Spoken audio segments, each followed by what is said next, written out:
কৃষক বন্ধুর টাকা কবে ঢুকবে 2024-এ সেটা আজকে এই ভিডিওর মধ্যে জানিয়ে দেবো বন্ধুরা। তো চলো ভিডিওটি শুরু করা যাক।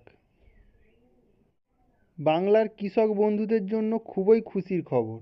খুব শিগগিরই কৃষক বন্ধু প্রকল্পের টাকা তাদের ব্যাংক অ্যাকাউন্টে ঢুকতে চলেছে। পশ্চিমবঙ্গের কৃষকদের কাছে জনপ্রিয় একটি প্রকল্প হলো কৃষক বন্ধু প্রকল্প। এই প্রকল্পে বছরে দুবার টাকা দেওয়া হয়ে থাকে। ইতিমধ্যেই 2024 সালে খারিফ সিজনের টাকা ব্যাংকে দেওয়া হয়ে গিয়েছে। এবার রবি সিজনের টাকা দেওয়া রয়েছে। আপনারা অনেকেই জানতে চেয়েছেন রবি সিজনের টাকা কবে ব্যাংক অ্যাকাউন্টে পাঠানো হবে। আজকের এই প্রতিবেদনে আমরা সেই সকল বিষয় নিয়ে আলোচনা করব। অবশ্যই ভিডিওটি শেষ পর্যন্ত দেখবেন। 2019 সালে চালু হওয়া পশ্চিমবঙ্গের কৃষক বন্ধু প্রকল্প কৃষকদের আর্থিক সহায়তা প্রদান করে।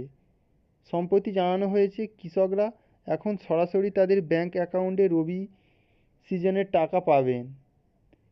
এই প্রতিবেদন থেকে জানতে পারবেন কবে টাকা ঢুকবে এবং কিভাবে অনলাইনে স্ট্যাটাস চেক করবেন। এছাড়াও কৃষক বন্ধু প্রকল্প নিয়ে অন্যান্য তথ্য এই ভিডিওতে আলোচনা করা হবে। কৃষক বন্ধু প্রকল্পের সুবিধা: কারোর যদি 1 একর বা তার বেশি জমি থাকে সেই কৃষককে বছরে 2 কিস্তিতে 10,000 টাকা দেওয়া হয়। 5,000 করে দুবার দেওয়া হয়।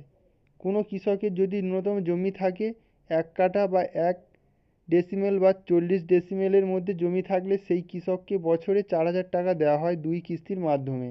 2,000 করে দুবার দেওয়া হয়। কোনো কৃষকের 40 ডেসিমেল থেকে 1 একরের মধ্যে জমি থাকলে যার যেরকম জমির পরিমাণ রয়েছে সেই অনুযায়ী বছরে 4,000 থেকে 10,000 টাকার মধ্যে দেওয়া হয়ে থাকে।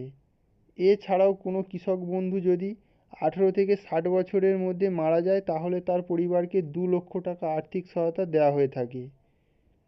কৃষক বন্ধু প্রকল্পের টাকা কবে দেওয়া হয়? কৃষক বন্ধু প্রকল্পের টাকা বছরে 2বার দেওয়া হয়ে থাকে। খরিফ মরশুমে টাকা দেওয়া হয় এপ্রিল থেকে সেপ্টেম্বর মাসের মধ্যে এবং রবি মরশুমে টাকা দেওয়া হয় অক্টোবর থেকে মার্চ মাসের মধ্যে।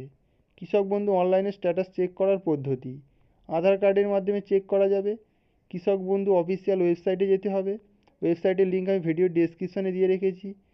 নথিভুক্ত কৃষকের তথ্য অপশানে ক্লিক করতে হবে এবং আধার কার্ড নির্বাচন করুন এবং আধার নম্বর সেখানে দিয়ে দিন। 4 নম্বরে সার্চে ক্লিক করে স্ট্যাটাস এবার দেখে নিন।